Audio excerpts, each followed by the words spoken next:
changed authoritarian states. And how did the people do this? How did the people change their stance from authoritarian to where they are now, on the way to democracy? Through the use of violence, ladies and gentlemen. And we say that if peaceful protests are possible, then sure, we would love that. However, in most cases, for the population, this isn't. And in these cases, ladies and gentlemen, it is legitimate for the people to use violence. So, first I wanted to define a few things. First of all, we'd like to define violence as usually violent protests in these cases. Second of all, I'd like to define political opposition movements as movements that are against the authoritarian state, and therefore there are crackdowns on them. And what we have to prove to you in this debate are three things. First of all, that it's necessary in some cases to use violence. Second of all, that it's legitimate when the authoritarian state overuses their power that they have. And third of all, that violence is effective for the people to be heard. And these will also be our three arguments, the third of which will be taken by my second leader. So moving on to our stance on this motion.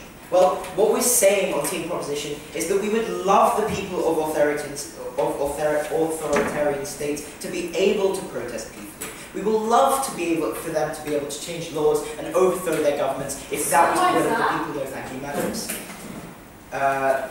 But what we're saying on Team Proposition is that in cases where this can happen, we congratulate them on that. We say that there's no problem in that case. But first of all, in authoritarian cases, in most cases, this isn't possible. And second of all, we want to give the people the possibility to be able to do something about this. What we want is for ORGCOM to show us how peaceful protests in these cases are possible to result in a change which the people want in this situation. So first of all, to my first argument, and how it's necessary in some cases to use violence. And I'm going to be talking about before, during, and after protests, both in peaceful and in violent stances. First of all, before in peaceful.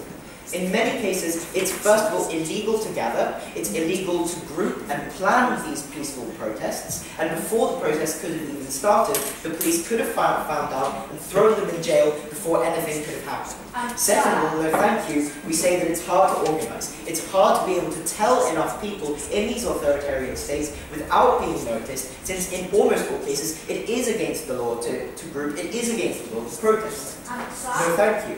And second of all, we're telling a scared population that they should protest peacefully.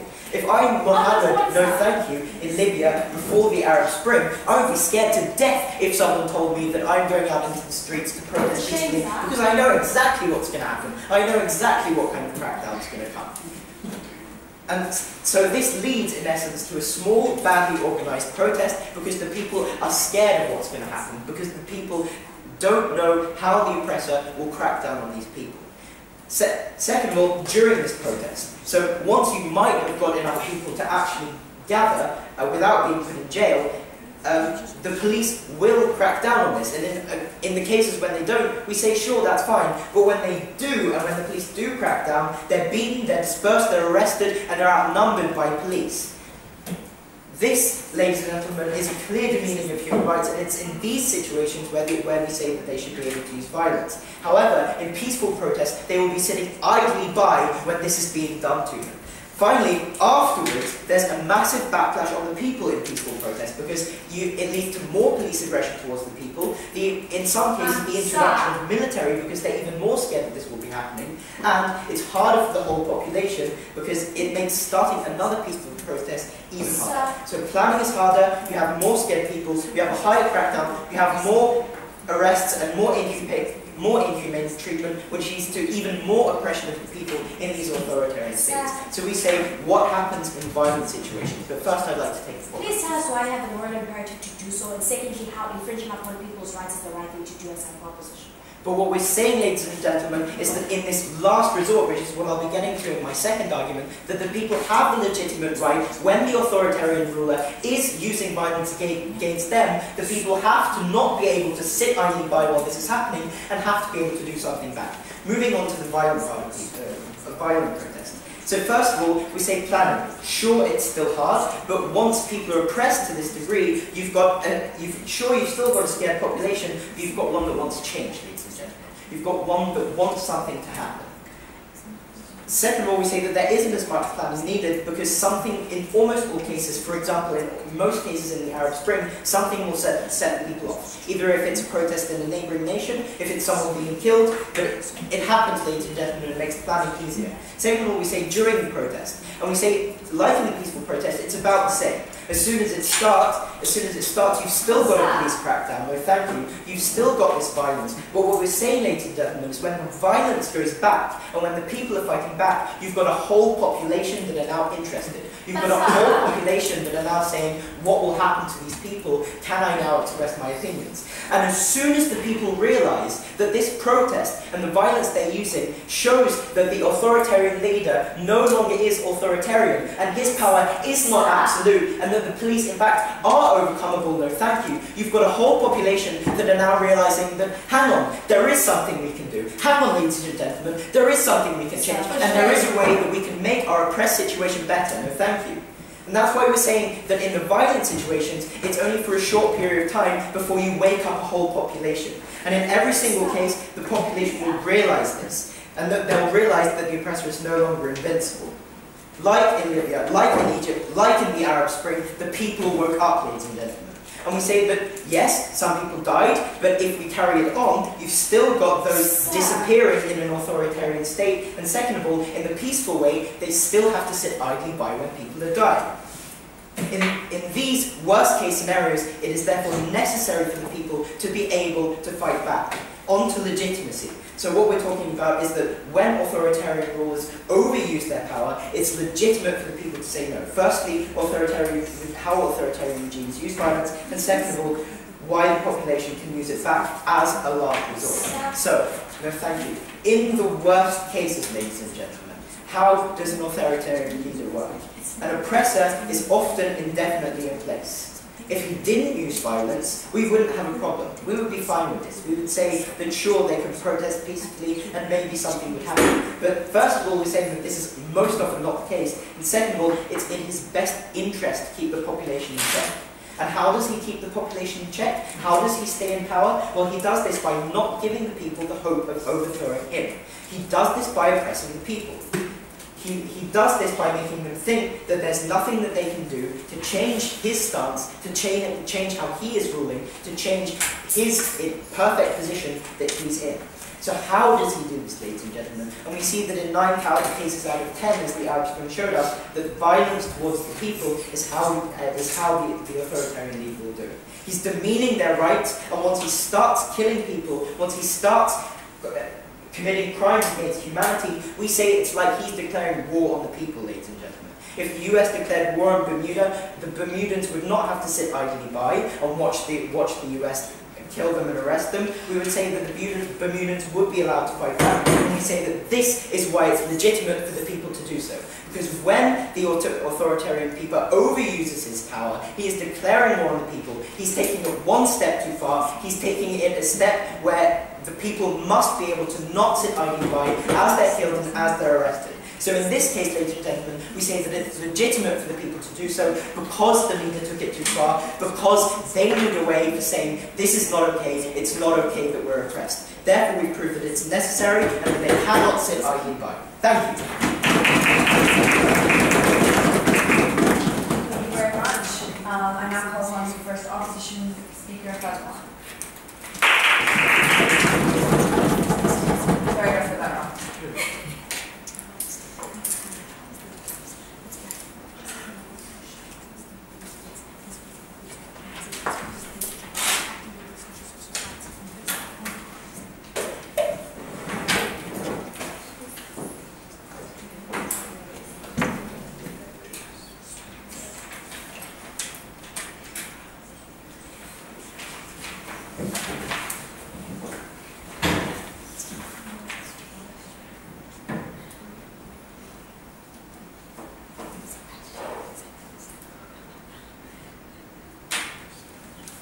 Ladies and gentlemen, these dictators, these authoritarian states are already in power.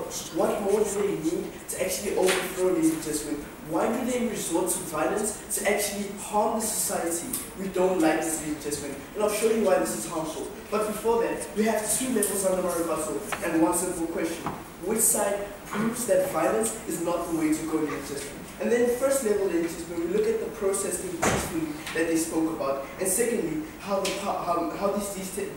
dictators stay in power. Now the first thing they tell us on the first level is that these people protest peacefully, and that is what they incentivize these for the society in this authoritarian state to protest peacefully. We tell you that it's obvious that these people already do that. For example, they post negative comments on negative statements on social networks about their government, ladies and gentlemen. Secondly, they do things like graffiti in the streets, and yet they still get beaten up, ladies and gentlemen. We don't see how that the protest that they do or the protest that they go against the government, ladies and gentlemen, is actually harmful. So we still haven't received that. Secondly, how the fact that they incentivize peaceful protest, ladies and gentlemen. If they incentivize peaceful protest, then why do they actually need violence to incentivize something that involves peace, ladies and gentlemen? They didn't address this whole idea. And secondly, on the second level that they told us about is this whole idea of this, the dictators staying in power. Under this, they tell us that these dictators stay in power because they want to. The only way they can stay in power is to oppress these people's rights and to show them that I'm the ruler of this country, of this land. We tell that this is what infuriates society. This is what society doesn't like, and this is what society goes against, ladies and gentlemen. That is how these protests become violent, and they didn't address this. And because society becomes infuriated, it then creates a civil war, ladies and gentlemen. It then creates a government that is then oppressive towards the society and is already in power. And I'll show you why this is wrong in a few minutes. And now that I've done with the whole idea of the legitimacy, effectiveness, and necessity, ladies and gentlemen, we feel that those points don't stand. Now this brings me to my case, ladies and gentlemen. Now we clash on the grounds that firstly, violence is not the legitimate tool to actually deal with political oppositions, especially when it's in an authoritarian state. Now we're proving two things in today's debate. Firstly, that violence does not significantly address or influence the conditions in these states, and secondly, how this harms the aims and the mandate of these political oppositions. Now, under the case, ladies and gentlemen, I'll be dealing with how the proposed motion is non-workable and cannot ensure a significant influence to the issues in status quo. And my second speaker will be dealing with this whole theme of the harms of violence, ladies and gentlemen, and the after effects. Now going to my positive matter, we look at this thesis under here. My thesis here is basically to show you that this violence has always and always will remain non-workable, especially when it involves human rights and when it involves society, ladies and gentlemen. And I'll show you why under the first level on my point of the nature of the authoritarian government.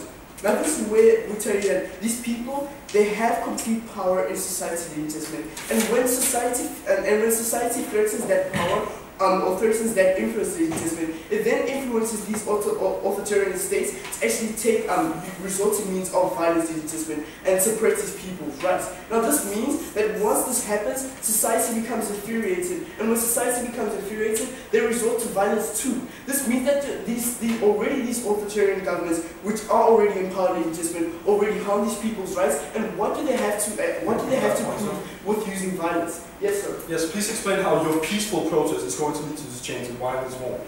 We're not saying that these protests are already, that these protests are peaceful, ladies and gentlemen. We're saying that peaceful protests aren't there in the first place because these authoritarian governments incentivize violent protests. In terms of when somebody does something wrong, you get beaten up, you get arrested, ladies and gentlemen, especially in these authoritarian states, because these dictators are in power. We say that when these societies actually threaten the authoritarian state's power, ladies and gentlemen, or the dictator's power, they then become the states then become infuriated and resort to violence. Now, how does this coerce any? Now, how doesn't this coerce any significant change? Now, because they're already in power, ladies and gentlemen, what difference does it make for them to use violence against these people? What more do they want? We didn't hear that from side proposition. Now, this is where we show you how this harms the aims of these oppositions, ladies and gentlemen. So, what are these aims? Firstly, to act in the best interest of society, ladies and gentlemen. And secondly, once they act in the best interest of society, it doesn't mean they always resort to violence. For example, they post negative comments on social networks, and that then becomes harmful. That then becomes a form of them threatening the government, and then the government resorts to violence, ladies and gentlemen. So what is wrong about this? How do they harm society's rights, especially their fundamental rights of security, ladies and gentlemen? Firstly, we look at how they resort to violence, which I've already proved, and secondly, how there isn't a necessity of violence in terms of once they enforce this violence, especially involving the peaceful protests that these people actually stand for. For example, like I've told you, the negative comments that they post on Facebook, they resort to violence. Now, what is wrong about this? This means that they're already in power. What more do they want from violence, and what more do they need because of this violence system? Yes, sir. Yes, you seem to agree that the authoritarian state abused their people. What then would you on your side of the house do to stop this? Already, we're not telling you that we're not telling you that we want to stop the protests, ladies and gentlemen. We're telling you that we want to stop violence and we're against violence. That is what they're not understanding, ladies and gentlemen. And that is not my mandate to prove. My mandate to prove here is that violence is not the necessary or the legitimate means or the legitimate workable is not the workable mechanism to actually enforce power, ladies and gentlemen. But furthermore, what have I shown you in today's debate? I've firstly shown you that there isn't actually a necessity for this, and because I've shown you this, I've shown you that because there isn't a necessity, ladies and gentlemen, this means that the authoritarian government is already in power and doesn't actually need to actually use violence against these people.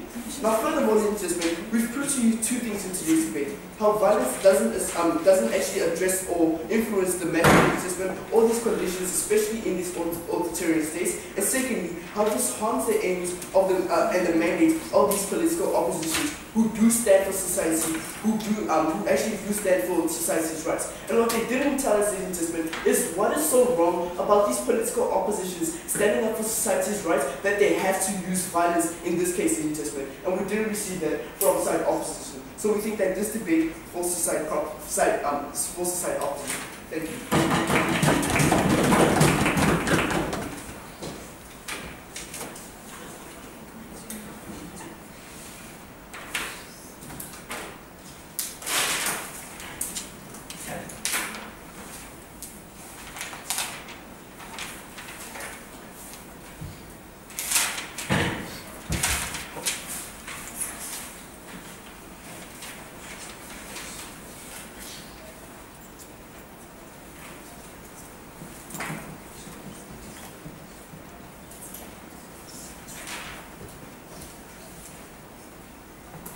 Okay, I'd like to now call on the second speaker for side opposition.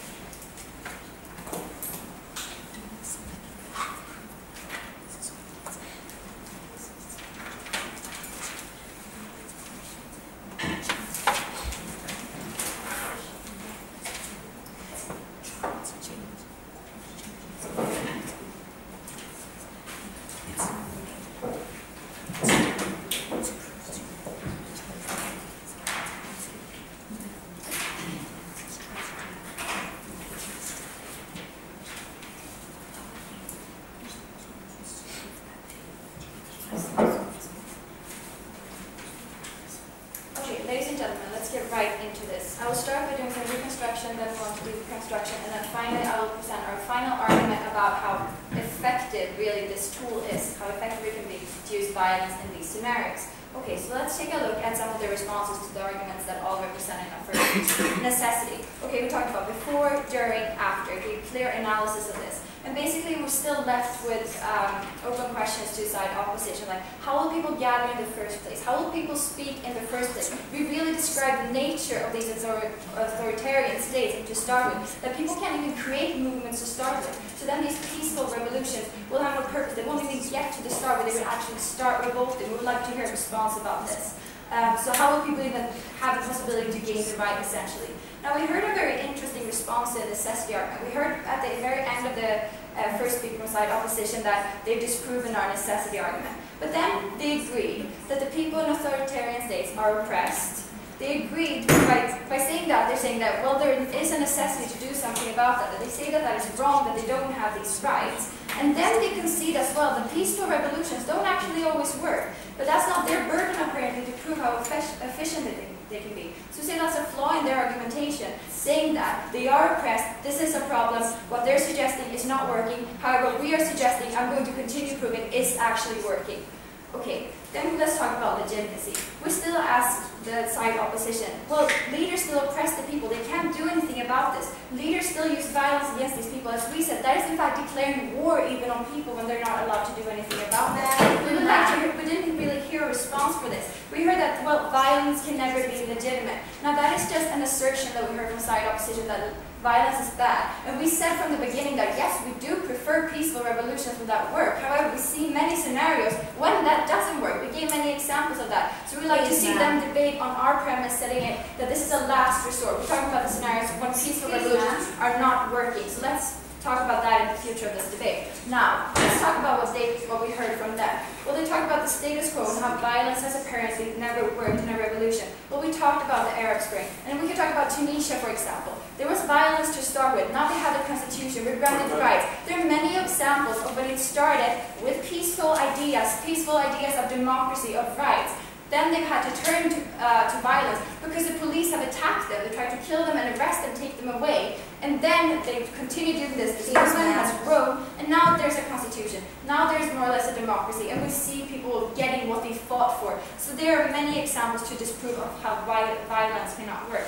Then we heard their point about the nature of government and how violence sparks violence. And we say that social criticism sparks as much violence as violence in a dictatorship. They say you can put up graffiti, you can go out and voice your opinion. We say that that's not true. The police will go out and stop this to start with. And that goes on to their second point about what's really in the interest of the dictator. They say that the interest is to care for the people. We say that that's not necessarily true. Their interest is to stay in power and to do everything in their power to do so. But we say that to stay in power as a dictator, you have to suppress criticism in most cases. Yes, you have to make some concessions, but if you are obviously threatened by the people because they're trying to move you out of office, then you're going to have to stop that. How do they do that? Well, they employ the police, they employ the military, use every means possible, usually violence against the people directly to stop this. So we do not see that there's any room really for social criticism.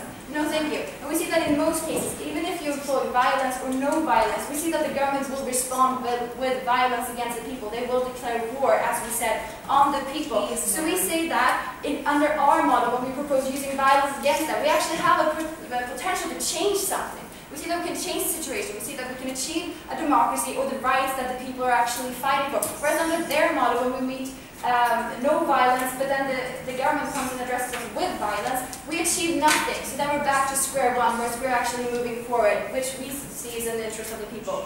Now, let's move on to our final argument on side proposition about effectivity of using violence as a tool in this situation. I have 3 points here. Firstly, I'm going to talk about the power of this tool, essentially. Then I'm going to talk about the people and how they gain leverage from using this tool. And then thirdly, I'm going to talk about the international spillover effect that this can potentially have. But before that, let's take a look at this. Ma'am, we think that what you fail to understand is the general nature of these very same autocratic governments. We think that they don't care about people. So if you put people on the streets to violently protest, they shoot them, all they care about is their power. So if you aim to act in the best interest of society, well, you practically not, because you continue to disenfranchise them. The thing is that if this actually clashes directly with the argument that I'm going to present now, but just a quick response to this is actually showing that the people, if they can go out with violence, if they can meet the government at a same level, you can create some kind of equality by moving down the leverage that the government currently has, then they can actually communicate. Then we could potentially have peace talks, and we can guess what the people actually want. And now we continue talking about this in this argument, because it clashes completely. Okay, so let's talk about this. How do revolutions usually go about in authoritarian states? We kind of talked about this in the first speech as well. But we have a peaceful start. Few people are part of it because we don't have free speech, we don't have free media, and people don't really have the freedom to gather occasionally. So it's difficult for activists to actually start a revolution to begin with. We can have 2 potential outcomes of this. Firstly, the movement dies as a result of little growth or awareness. Or secondly, if they manage to gather enough people, they're stopped directly by the police, who will never hesitate to use violence against them. Then the activists' words will obviously not hold against the bullets that the police will use. So basically, what happens then? What's the outcome? Well, people are scared once again. They're reminded of the power of the state. The movement dies. And thirdly, the government is ready to do the same thing. It happens again. They'll be more ready next time. You kind of lost your opportunity to change something. On the contrary, how do revolutions go about if we employ violence as an efficient tool in these scenarios? Okay, so same start really. You have a peaceful start, an idea to achieve some kind of right, democracy, or whatever it is that people are fighting for. So they have this vision of a better tomorrow. Then we have also a small group of people to start with. But then when violence is used as part of it, we see that there can be growth. Because they're then able to meet the police with the same tools. They're able to fight back. If they can fight back, that means that they can maybe take over a city, a region, and we will see that this grows. It has a spillover effect over the nation. And we see that more people will start doing this. The government and the police will be more surprised by this attack and won't be able to act as quickly. So they will be more surprised, and then that will grow more as well. Which brings me to the next point, about people's leverage as a result of this tool. So when the government is in this difficult situation and when the people are using violence, they're no longer in full control. They have more. The people have more leverage over the government. So what we see then is that this empowerment of the people can potentially lead to peace talks.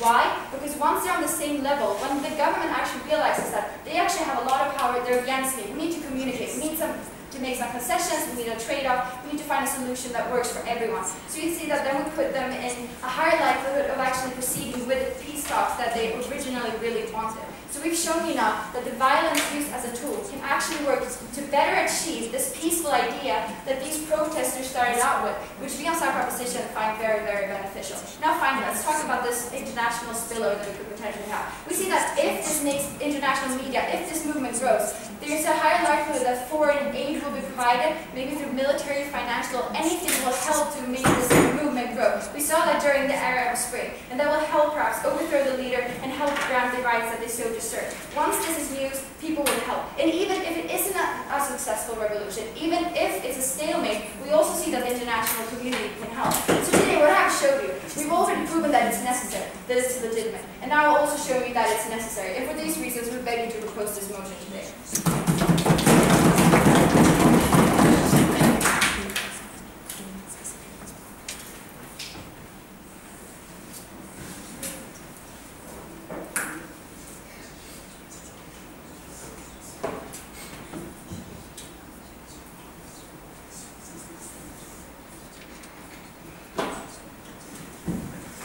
Thank you very much. I'd like to invite Kulo-san, Secretary. Sorry. Just keep it on. That's fine.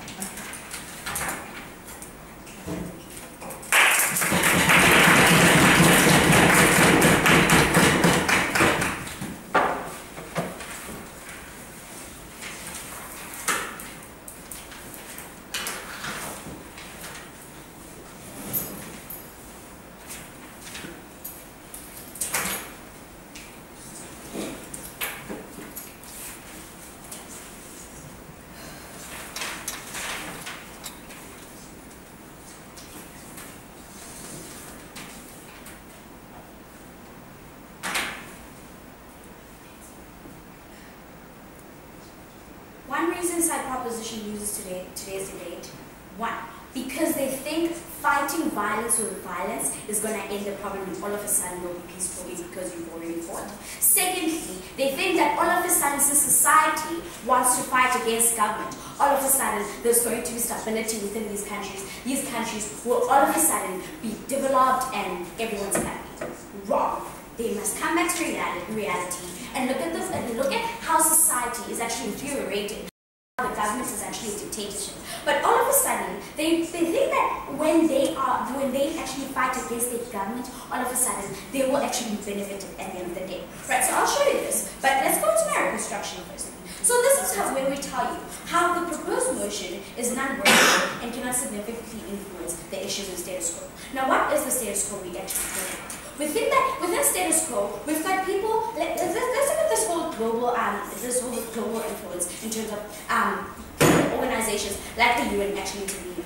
One, they've tried to actually tell China to actually stop with this whole child labor point. Right? We think that with that point, this actually proves that this silent belief will actually not work. You know why? Because already the UN has already failed to actually influence China to actually stop what they're doing. And secondly, with this kind of intervention, they think will all of a sudden be actually there, not taken, right? Will actually be there. We think that this is not not a significant benefit because the same society is still hindered at the end of the day. They don't ensure stability within these governments, one. Secondly, they don't ensure that their society is still benefited at the end of the day, even though they fought against the government and all well and everything's well and good. Right? So ladies and gentlemen, I also tell you about the nature of an authoritarian state and slash government, ladies and gentlemen. We tell you these are governments within a dictatorship. They are a dictatorship. And under this, we tell you that whatever the case, within that, we prefer to actually have peace talkings with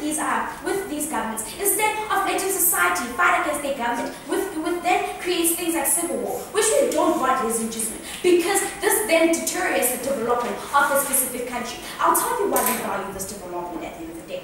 Right, so we also tell you, we don't like some government actually infuriating the society, one. And secondly, we don't like how side proposition doesn't actually value the society they actually have in current status. Right, we think that the current mechanism that's already happening in status quo is a workable solution, because at the end of the day, no one is harmed. Even though the government actually has these violent approaches to society, within that, if society were to fight the government, this then incentivizes for both these groups to actually fight against each other, which does not ensure that the development of these countries will actually be ensured at the end of the day. We also think that the aims of these oppositions won't be reached because there is interest. If you want to work in the best interest of society, you have to ensure that your society is benefited, one, and secondly, that your country actually develops. We don't think that proposition actually develops us, and that's why they use today's debate. If they think this is false, there's interesting, let them prove to us what the aims of these oppositions are, one, and secondly, how they ensure that they actually reached at the end of the day. So we also tell you that it's not our mandate to actually prove to you that we are going to change these authoritarian states, ladies and gentlemen. Our mandate is to tell you how this belief, ladies and gentlemen, is still not going to work with whatever situations we have. So let's go to my rebuttal. Not taken. Right. So under this, we look at points like necessity, effectiveness, and legitimacy. And this one necessity point, one that was wrong, ladies and gentlemen. We tell you, when they tell us how people actually fear in these organizations, we look at hacktivists, ladies and gentlemen, people that hack people that hack government, ladies and gentlemen, and actually ensure that they tell government that they're not happy with these policies. But we tell you, ladies and gentlemen, why is this workable? We think that it ensures that government actually changes the way they actually do things. Not all of a sudden by fighting the government, ladies and gentlemen. What benefit will it actually bring by fighting the government? We are side proposition. Secondly, let's look at this whole point of effectiveness. We think that, ladies and gentlemen, they also told us how then, with society fighting government, all of a sudden there will be equality. One, government is powerful. Secondly, society is not that powerful. All of a sudden, just because you're carrying a gun does not mean you're at the same level as your government, because they lead you at the end of the day. They can have more military. They can actually have more military machine guns, ladies and gentlemen, that can actually kill you. We value this, ladies and gentlemen, because the society is then hindered at the end of the day. No sustainability at all, and that's what some opposition uses today's debate. Other than that, ladies and gentlemen, they also tell us how then this incentivizes for the UN, for organizations like the UN. So all of us, after fighting, ladies and gentlemen, then all of a sudden people will sit down and say, okay, since we're done, let's have some peace talking. False, right, ladies and gentlemen? We think that when we look at that example of the Holocaust, with the Nazi government, all of a sudden when you kill people and then you're gonna sit down and say, okay, done, you've killed my people. Now please let you stop this. Heck no, ladies and gentlemen. Come back to reality and tell us why all of a sudden you're fighting with society, you incentivize to stop because these governments are powerful at the end of the day. So we tell you, ladies and gentlemen, so we tell you that this also hinders the governments themselves, ladies and gentlemen. And I'll further show you why. So that's my point, right? Which is let's take it. If a peaceful protest happens and the police crack down, people are killed, what do you propose they do when they can't peacefully protest anymore? That's the problem, ladies and gentlemen. They think when you fight government, you stop everything. That's false. We think that when you have peace fight, when you've got activists, ladies and gentlemen, we think that when government will know that you're actually complaining about stuff. That's why we think the violence way, ladies and gentlemen, is not the way. Because when you tell your government that you're actually doing something that's not going to benefit me at the end of the day, all of a sudden they expect society to actually fight against their government, which is false because they don't ensure anything, ladies and gentlemen. They don't ensure that anything is actually developed within their country. So let's go to my first point, which is how violent movements further exacerbate exacerbates the tangible harms and fails to protect society. So let's look at the nature of violent movements. One, we think that this is when groups of people fighting against government and government shooting and etc. at society. Right? Why do we think this is the wrong way to actually do things? One, if you harm your society, your government mandate is actually not fulfilled. Now, why do we value government mandate? We think that when you're elected or when you're a dictatorship and you're elected and you actually are government of a society, regardless of your power, we think that you are still mandated to actually protect your society. Now, why do we think side proposition actually contradicts this? Because this is just when both these groups fight against each other, both their lives are in danger, which then means, since they were incentivized by government to actually do this, then their values are actually not valued. That's what we value society. Secondly, we think that this is done to prove a point that society is not benefited with specific policies implemented by government. And we think that hacktivists actually fulfill the mandate of telling government with these problems. And then it ends up with an injured or dead society. We think that isn't just we'd rather actually go against the authority states that actually contradict their aims and of protecting society, and then letting society fight against their own government, which won't ensure which won't actually benefit anyone at the end of the day. We think that government is a body that's voted for in terms of democratic places, democratic countries. That's the body that's voted in to protect and provide for society. We think that with this kind of mandate, we think that side proposition doesn't fulfill this. How? We think that if they can't protect nor provide for their society, it still infringes upon society's rights that they are supposed to protect. What rights are important? We look at the right to safety and the right to security. We value these rights and the right to life is just we value these rights, and that's what side proposition uses today's.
Now, team opposition today seems to believe that if we have an oppressive regime, if we have an authoritarian regime, there's nothing we can do. There's absolutely nothing we can do. What we see historically and empirically, evidence go against this. We saw in India, we saw a peaceful protest. It works. And we've already said on outside that in no means we're against this. But we said in the majority of cases it doesn't work, and we actually have to resort to peaceful protests. We see in Libya, Tunisia, Syria, Egypt, many other cases. We see, it starts with peaceful protests, which they can actually do, and then later it leads to a violent protest when we don't see results, right?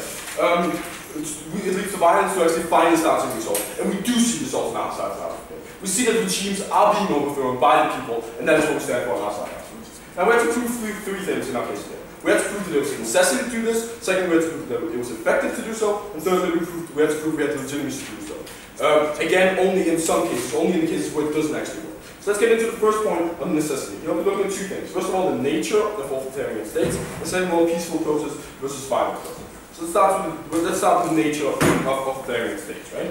We see, as team opposition have agreed, authoritarian rulers, they want full control of the state, in all different areas. They abuse their power, they abuse their people, we see, in many cases, no freedom of speech, no freedom of religion, right? Team opposition, they seem to agree that it's a very bad situation they're in. But their response is just, oh, there's nothing to do. We're just going to leave these rules to be because they have way too much power for us to stop them, right? So the first argument was how violence is not an answer, how, they didn't actually provide any mechanism about how peaceful protests would work. Again, they say they're going to do nothing, right? So now we see that there's a clear problem we need to do something about. So let's move on to the second point of peaceful protests versus violent protests, and how violent protests actually work, right? And the idea of peaceful protests, we already talked about several ways in which this won't actually work, right? We talked about how it's illegal to gather. Even if you do manage to gather, you will see crackdowns on it when you go on the streets, because these rulers will get scared, they will start cracking down on you. Furthermore, we see that, in the mindset of the ruler when they see, to the smallest point of pressure. So as they've agreed, they have full control of the table. You see, it's the smallest point of response from the population. They will actually choose one aspect. They're going to get scared. They're going to start going against their population. Right? They just said that peaceful protest never actually work in this regime. But we say that people are actually able to go out there. So again, we saw, India, Tunisia, Egypt, and Syria, they were all peaceful initially, but they didn't work. So now we're going to how the idea of violent protests and how they're going to work. Right? We see that as a last result, which is what we're not going to say, violence is an option. It becomes the only way to actually stop these oppressive regimes. Yes.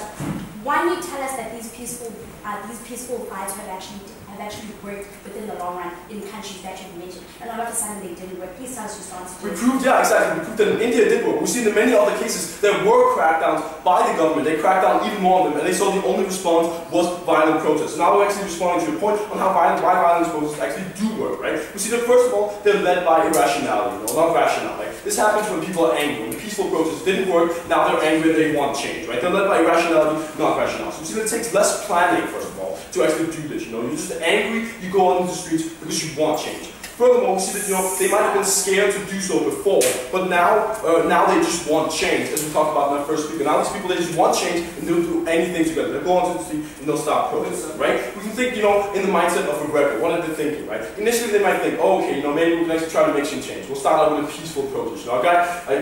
We put in a lot of planning. We have these ideas. We make our posters move it. You go out. What happens? You get cracked down by the police, right? What's going to happen now? What are you going to think? You're going to think, okay, I'm going to respond again back with violence, right? Because I want to stop something. Right? They're very angry and they want to do something. So these violent protests actually becomes the only means to actually have any sort of change. Any sort of change, yes. First of all, please tell us then how do you actually ensure stability within these countries and development within these countries, since both your speeches did not consist of that? Yes, now we're moving on to the second. First of all, we've proven that there's a clear necessity. Team opposition having agreed these authoritarian regimes are very bad. But now we're moving on to the second point on effectivity and why this actually really does work. And here we have 3 points. First of all, the idea of increased crackdown. Second of all, the leverage of the people. And thirdly, the international spillover effects. Right? On the idea of crackdown, we said about how on their side now, we talked about how governments will keep cracking down even more and more and more. Right? Well, we say that this will occur after peaceful protests too. So that's going to be what stands on your side. But now, on our side of the house, at least we try to put a stop to this, right? We try to put a stop to these authoritarian regimes instead of just letting them keep on ruling, right? We try to change these regimes. We agree that in the short term, some lives might be lost. But we see in the long term, we see that the regimes are changed. As I said, opposition just said that, oh, we're never able to change this, right? But historically, empirically goes against this, We saw in Tunisia, we saw violent protests going against. Now they have, peaceful democracy, right? We saw that as well in Libya. And I'll be providing the next now. And the second point is the leverage of the people and how it actually does work for these people, right? So what do we see right now? And team opposition agreed. We see, the people, they have no control. They have absolutely nothing. They have no leverage. They have no control. The people have absolutely no control anywhere, right? Team opposition agreed. But what do you see under our model, right? We see that the rulers, they might lose control, they might start losing control in one area, You might see rebel factions starting up in one area, people getting angry there, right? We see that when they lose control in just one area, when one area is able to become free of this oppression regime, the movement is only going to grow. It's going to grow stronger. When people start seeing results, when they see, they've taken over one city, it's going to spread to other cities, and they'll therefore be able to fight this, right? We see that, so what do we see what happens to the actual rulers here? We see that they're going to want to stay in power. They're going to want to even, stay alive. They might get scared as growing rebel movements. We see that they're going to they have more incentives to actually come to the table for negotiations, as we talked about in the second speaker, right? It's only when they actually start getting scared that they have any incentive, to stop cracking down when people actually come to the table, right? But we see that the movement will definitely grow, right? So they want to maintain some power and maybe come to the negotiating table and try to negotiate something. Furthermore, on the third point, on the international spillover, how does that actually be effective? We see that there's going to be, when you have violent protests rather than no protests at all, next time now, unless we see there's going to be increased media coverage. We saw that very clearly in the Arab Spring. When we started seeing uprising in these countries, it was covered very much in the media, right? What happens here? We see that the oppression of the regimes becomes much more clear to other countries, becomes much more clear to Western countries, what is happening in these countries, and the problem that we have in these countries, right? We see the oppression and the killing of the people, right? What do we see then? We see that aid is going to be sent to these countries. We see that sometimes you're going to have military intervention. Again, we saw that, we saw that in Libya, we saw that in Egypt, we saw that in Tunisia, when Western countries would actually militarily intervene to help these people. We see that on their side of the house, there would be absolutely nothing. There would be no peaceful protests, no violent protests, and no one would actually know anything that's going on in these regimes, right? It's going to keep being oppressed. That is not what we stand for on our side. right? So we see that it's very effective, this means, because you see that the people are actually going to start growing initially, and furthermore, there will be an international spillover of people health. So I'm moving on to the third point on legitimacy, in which you can actually hear many responses, right? We talked about two things that makes it legitimate. First of all, how as a last resort, and second of all, the violent authoritarian regimes, right? First of all, as a last resort. Again, we talked about how when peaceful talks have failed, when peaceful approaches have failed, which by all means we stand for when they work, but when they have failed, we see it as a last resort. And if violent approaches then are necessary, and they are effective, as we wrote in the first two classes, then we believe that you have a right to do this.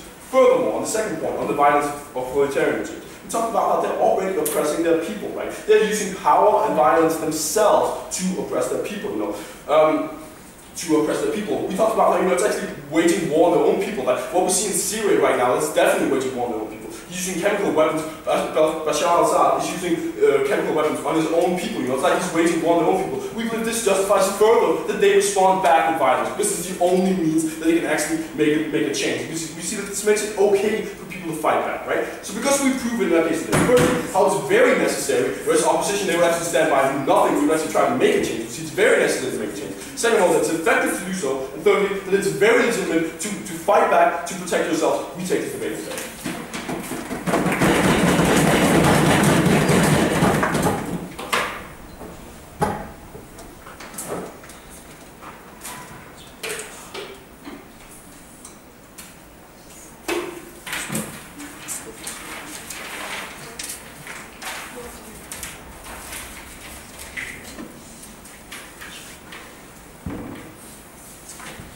Thank you very much. And now let's call upon the third speaker for side opposition and government.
Ladies and gentlemen, we think that today our mandate was not to prove to you that when people protest against their governments non-violently, it's suddenly going to stop an authoritarian government. We think that for decades have people tried to change the nature of these very same governments. We think that they failed. However, what we're supposed to tell you today is how violent movements only exacerbate the problems and only further harm society's rights within today's debate. And as a government, initially we tell you that they failed to act in the best interest of the people in today's debate, right? So I'll be analyzing today's debate using two simple questions. Firstly, which side creates a better government for society to live in? And secondly, which side acts in the best interest of protecting society's rights? Right? So now first, ladies and gentlemen, under my first question, what I'll simply show you by the end of this point is why democracy, ladies and gentlemen, is why democracy can significantly be achieved in an autocrat state. Right? And under this, I'm gonna tell you two. I'm gonna basically show you. I'm gonna show you the conclusion of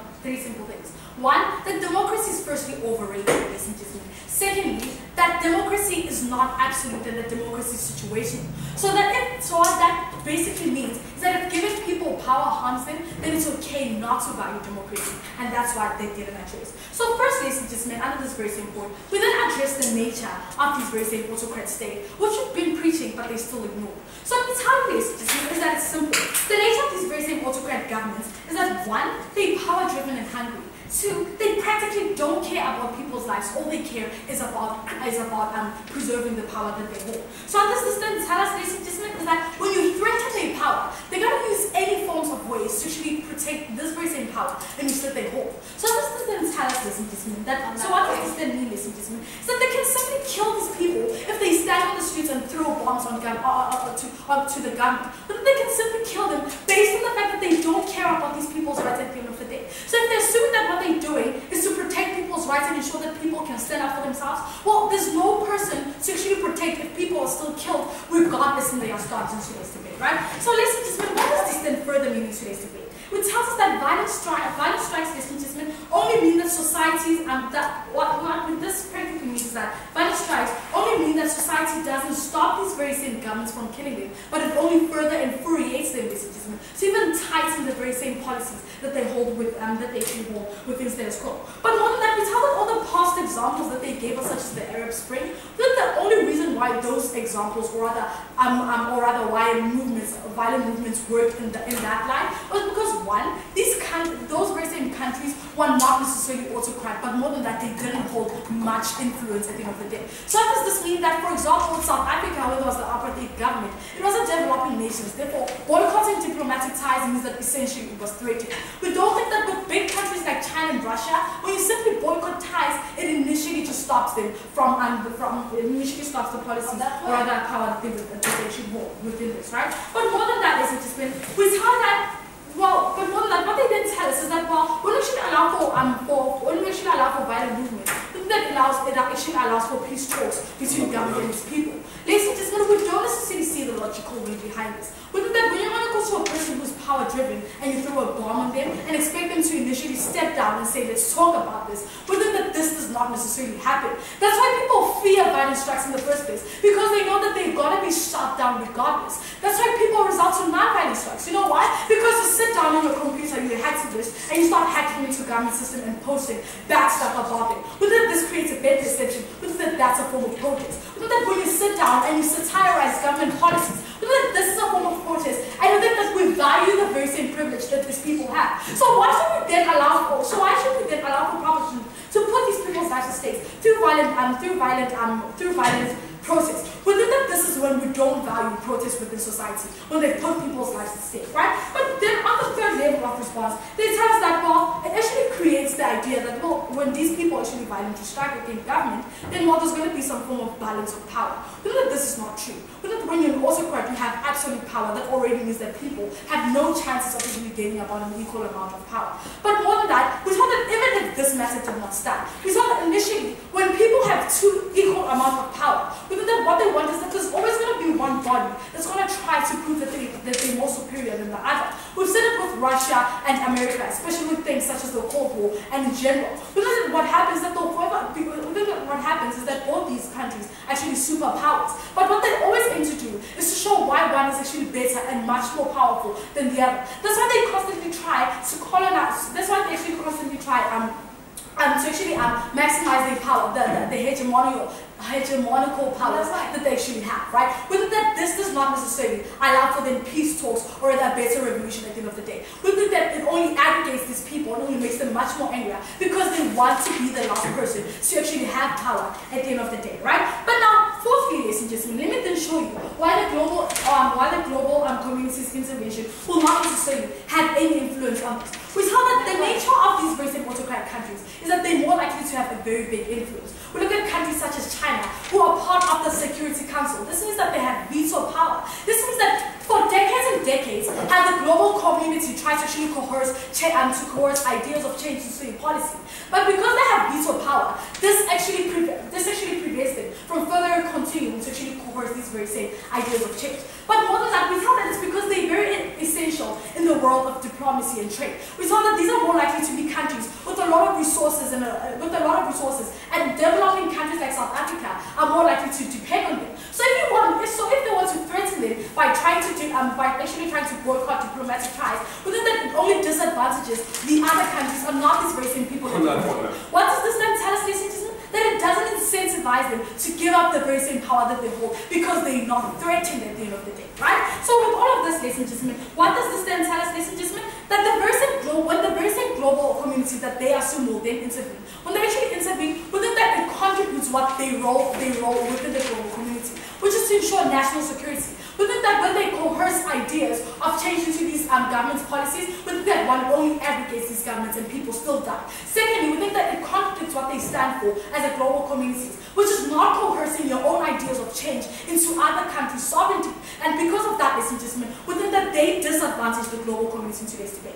But lastly, but more than that, ladies and gentlemen, we think they still haven't told us how exactly they then benefit these very same political oppositions that actually fight for these people. We think that they still haven't told us how these very same people still act in the very same best interest of protecting these people when they still harm them through these very same violent treatments. So why would then, ladies and gentlemen, more democracy work in the light of these in the light of this debate? Why? Because democracy means that you want to give people power at the end of the day. We think that this fails because government has complete power and it's not going to be easy to actually coerce this. But more than we tell this actually works in middle, we tell that this actually works in middle democracies where people and government have an equal amount of power. We think that's actually easier in that case. But because this is an autocracy, we think that it actually makes it difficult to coerce this form of change within these governments. But lastly, we think that it's because they don't change the nature of these governments. Autocracies will forever be autocracies, and because they don't change that, we think that violent movements only disadvantage people at the end of the day, right? So lastly, ladies and gentlemen, we saw that they didn't fail to uphold democracy because they failed to uphold the society's rights and benefit. And because of this, we saw that then society will not buy into this point because society itself values their own rights, ladies and gentlemen. And because they're telling people to put their lives in danger, we think that it doesn't incentivize people to further then continue with these very same processes because they value their life at the end of the day. And with all of this, side opposition is this.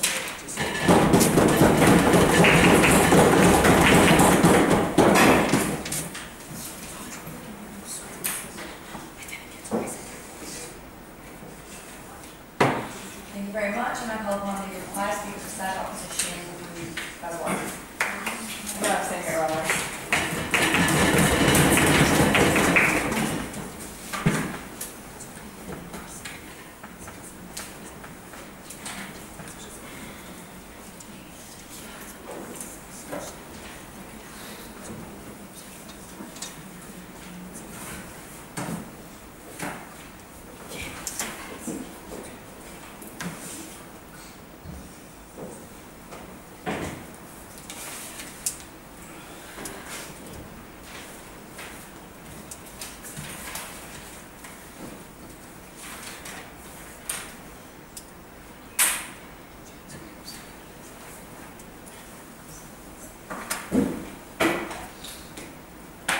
Ladies and gentlemen, the first thing you showed in today's case was side opposition.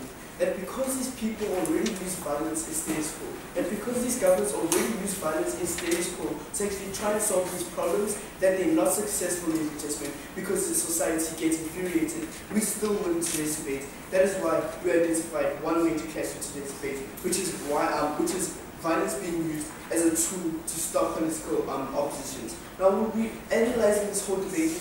I'll be analyzing this whole debate using one major question, which is which side proves whether or not violence can be used as a mechanism to solve political oppositions in the system.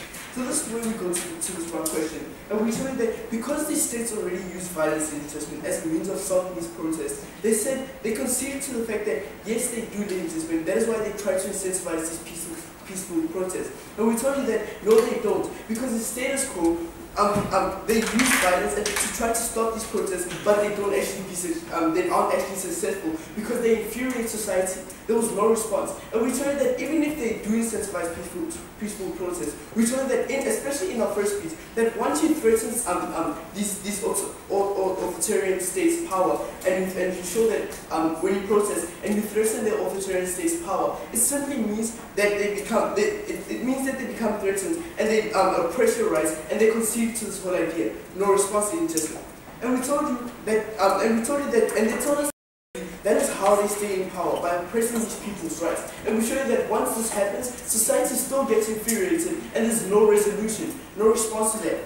Now what they didn't tell us in Tisbit is how violence specifically makes a difference in today's society when they use it against these people. Because already in Tisbit we showed you that it's not actually workable because they inferior society. That was the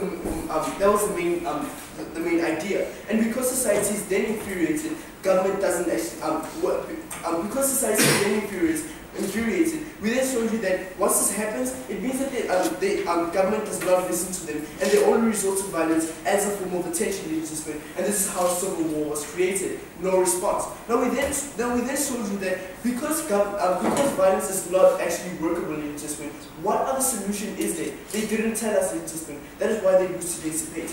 Now the main reason why they used today's debate is because they firstly didn't prove to us why violence is a workable mechanism, and secondly, why these authoritarian governments, as a powerful state participant, have the right to influence and actually enforce this violence upon these people.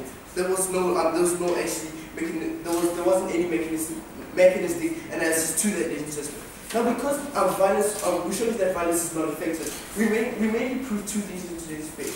That firstly, they didn't actually address or influence any significant change in these conditions within these states. And secondly, that already we showed you how this harms the aims of these political oppositions. And then we told you under that specifically some of these opposition legislators are actually hackers in participants, and they hack into sites and use non-violent means of actually getting attention in terms of posting negative comments on social networks, and there was no response to that. And then we showed you that because they do this is non-violent, and what they try to incentivize the of non-violent peaceful protest is already there. It's just a matter of them actually, it's just a matter of them already using violence in these states because of the nature of these authoritarian states. Because they are dictatorships in Tesbit, and there was no response to that. Now, because we showed you that the purpose of this motion is not actually workable and doesn't actually have significant influence on these issues in today's debate. Now, with all of that said, ladies and gentlemen, thank you.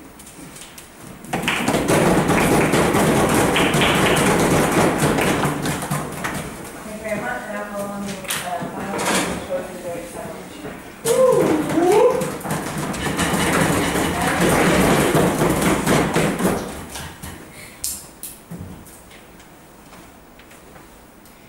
Ladies and gentlemen, I want to make it absolutely crystal clear what this debate has been about today and what opposition has been trying to make this about today. So, specifically in the motion, it says that we want to prove that violence is a legitimate tool to be used in this debate. Now, that's what we've been fighting on Team Proposition. What Team Opposition has wanted us to prove throughout this debate is that violence is the best option. However, ladies and gentlemen, what we started with in our first speech and what we ended with in our third speech was that we were saying that no, this is exactly not what we're trying to prove. What we're trying to prove is that when it comes to the last resort, when the authoritarian leader overuses his power, when the population wants this and when the population needs this, this is when they can use violence. We've not been trying to say that peaceful protests aren't possible, that peaceful protests are bad. We've not been trying to say that these peaceful protests cannot change anything in any situation, because that's simply not what we've been saying, ladies and gentlemen. So, with that said, I'd like to move on to a few points before moving to the major clash in this debate. So what they've been saying, what they said in their first speaker was that in fact they agreed with us that violence was okay in some situations, but the peaceful process was the best way to go about it. What they've been saying was that the UN can't do anything in this situation, and what we've been saying to this, ladies and gentlemen, is that this is exactly the case. Dictators don't respond to the UN straight away. They don't respond until the people are protesting, until the people are using violence, and until they have the leverage over the dictator, that they have the dictator at the table, that they have the authoritarian government at the table, and that's when the international community can help. With that said, I'd like to move on to the two sides on fighting violence with violence point. Now, what we've been saying, what they've been trying to say throughout this debate, is that, or what we've been debating is continued oppression versus change. What we've been saying on Team Proposition is that when the people want it, when the people have decided that the oppression in an authoritarian government has gone too far, when the people have decided that peaceful protests are not working, that we are being cracked down on, and that we cannot stand idly by when this is happening, that is when the change is needed, and that is when the violence is needed. And what we've been saying, ladies and gentlemen, is that the violence is needed here because they have no other option. We've been saying that once they've ticked off the list, peaceful protests, no. Government responding to anything we've been saying, no. Continued oppression, yes. That, ladies and gentlemen, is when we say that that is when the people want it, that is when the people need it, and that is when the authoritarian government is cracking down on them so hard that the violence is required for them to be effective, to bring the dictator to the table if peace talks are required, that they are legitimate in doing so because the authoritarian government has gone too far, and that it is necessary to do so. What they've been trying to make us prove is that how in the Arab Spring, for example, a peaceful protest would have resulted in what the people wanted faster than actually fighting back and actually saying no. And what we've been saying is that when the people want it this bad, then the violence is required for this change to happen. So, on to what we've been saying. Firstly, we've proved that it's necessary. What they've been saying is that the population can change the government, and the government actually listens to the government. What we've been saying is that, well, sure, in the case that that does work, then fine. But when it's not working, and when the authoritarian ruler doesn't listen to this, which they've contradicted twice, they said both that the authoritarian ruler listens, and secondly, they've been saying that no one wants to keep his power, and for that reason, we've proven that it's necessary in some cases for the population to use it. Second of all, we proved that it was legitimate, ladies and gentlemen, and we proved this because, like declaring war on the people, like al-Assad is doing to the people of Syria, by using chemical weapons, they are the ones who have to strike back. And third of all, what we've proved is that it is effective. And what we've proved and what they haven't responded to is that we're bringing it to the table. We're forcing the dictator to listen to the people, we're forcing the dictator to understand that it isn't just a little peaceful protest that I can keep away from my finger, and that he starts to become scared, and that is when we can make a difference. With that said, ladies and gentlemen, we've proved the necessity, we've proved the legitimacy, and we've proved the effectiveness. Thank you.